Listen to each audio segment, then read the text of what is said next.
ზუსტად ვიცი რომ ამ ვიდეოს არც ბევრი ნახვა ექნება, არც ბევრი კომენტარი ექნება, არც ბევრი შეფასება ექნება, რადგან ზოგადად როდესაც სიმართლეს ამბობ ადამიანი, არასოდეს ამას არავინ არ აღიქვამს ისე როგორც წესი და რიგია და სადაც არის სიმართლე, იქ თითქმის 95% იმალება. ადამიანები ვართ ჩვენ, რომლებმაც ზოგადად ეს სამყარო შევქმნით და ჩამოვაყალიბეთ, რა თქმა უნდა ღმერთის შემდეგ. დავიწყებ იქიდან რომ უბრალო მაგალითებს მოვიყვან, რომელი მაგალითითაც აუცილებლად დაგაფიქრებთ თუ მომისმენ. რამოდენიმე კვირის წინ ვიდეო დავდე ჩემს პლატფორმაზე, აი აქ და თუ ჩაყვები ამ ვიდეოს აუცილებლად ნახავ. დაღუპულ ადამიანზე. პიროვნებაზე, რომელსაც მე ძალიან დიდ პატივს ვცემდი, თუმცა ვაკვირდებოდი ერთ განსაკუთრებულ ფაქტს. ამ ვიდეოს 700,000-მდე ნახვა ქონდა და 1500-მდე კომენტარი. თუმცა შევადარებ იმ სიტუაციას, როდესაც ცოცხალ ადამიანებზე, ბავშვებზე, დედებზე, ვინმეს მშობელზე, ვინმეს ბებია ბაბუაზე ან გაჭირებულ ადამიანზე, რომელსაც კაპიკი ფული არ აქვს და არაფერი არ უფინანსდება, მასზე რომ ვითხოვთ შველას, აქ უგულებელ ყოფას ვგრძნობ და ვერ ვგრძნობ ქართველობას. ვერ ვგრძნობ იმ სიტუაციას, სადაც ქართული ჟინი, ქართული სული, ქართული გული უნდა ცხოვრობდეს და ცოცხლობდეს. ყველაფერი გასაგებია და ყველაფერი მიმართულია იქით, რომ როგორმე ეშმაკის გზაზე დაგვაყენონ, მაგრამ რეალურად ამას ჩვენ ვაკეთებთ, ხალხი. კიდე ერთხელ ვამბობ, ჩვენი გადასაწყვეტია თითოეული ჩვენთაგანის სიტუაცია, მაგრამ ვერ გავერკვიეთ და ვერ ავხსენით და ვერ ჩავწვდით ბოლომდე თუ სად არის სიმართლე და სად არის მართალი, სად არის ღმერთი და სად არის ეშმაკი.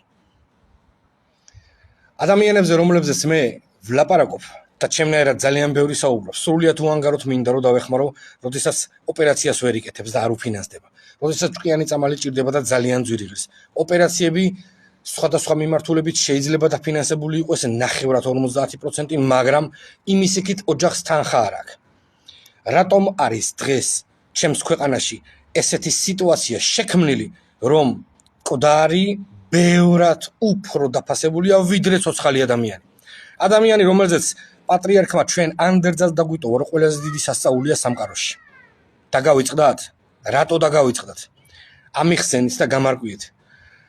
ნებისმიერ ჩვენთაგანს ოჯახის წევრები, ნათესავები, მეგობრები, ძალიან ბევრი გამონაკლისი პიროვნება ყავს და ეს ჩემთვის სრულიად გასაგებია. ყველას აპატივსაცემოა. ყველას სულს ვენაცვალე, მაგრამ მაშინ როდესაც ცოცხალ ადამიანზეა საუბარი, ამ დროს რატო ვიმალებით? რატომ უხარია ხალხს ის, რომ მკვდართან მივიდეს თავჩაღუნული და იმის პატრონს ხელი ჩამოართოს და მიუსამძიმროს?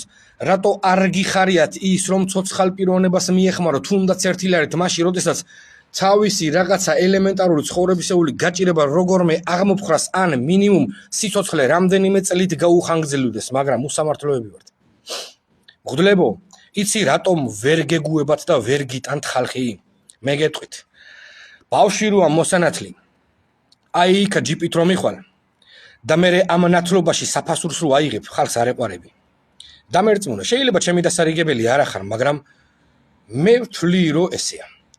მკვდართან სადაც წესისასაგებად მიხვალ და იქა, აქეთ-იქით იყურები, ვინ რამდენს გამოგიწვდის, აი აქა, ხალხს არ ეყარები. რატო არ ეხმარები გაჭირებულს ისე როგორც წესი და რიგია?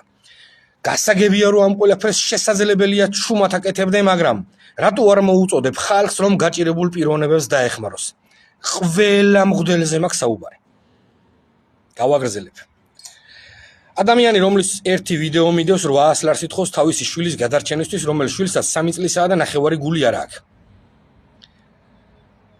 პიროვნება, რომელიც დაიღუპება, 3ჯერ 800 ლარი მარტო საფლავის ქვა ხო ღირს. საფლავის გაკეთება 4000-5000 ლარი ხო ღირს, ეს მინიმალურ საფლავზე ვლაპარაკობ, რომელიც მარმარილოებით არ არის მოჭედილი, უბრალოდ ალუმინით არის გაფორმებული, რომელ ალუმინსაც ცოტა ხნის მერე მოიპარავენ.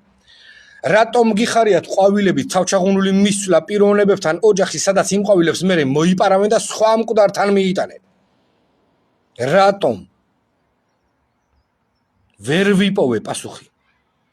ხალხი აღარა ვართ, რას ფიქრობთ? დღეს საქართველოში კაცის თავზე ქელეხის გადახდა 45 ლარამდე ჯდება.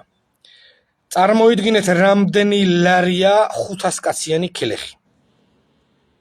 ეს თანხა ოჯახმა აუცილებლად უნდა ისესხოს, რადგან ყველას ესა არ გააჩნია. ის თანხა, რომელიც იქ გადასახდელია, ვინმე მანამდე რომ მოახმაროს ამ ადამიანს ხო შეიძლება რომ გადარჩეს. მაგრამ რატო არა ვფიქრდებით იმაზე, რაც ზოგადად რეალურია? რატო გვიყვარს მხოლოდ და მხოლოდ ის მიმართულება, სადაც ცუდი ტრიალებს? რატომ? რისთვის? რას ველოდებით ჩვენთან არ მოვა აკლემი და არ დაიჩოქეებს? ძალიან ცდებით. რადგან აკლემი ხანდახან ისვენებს და ყველას ეზოში იცის დაჩოქვა და ხანდახან წამოწოლაც კი.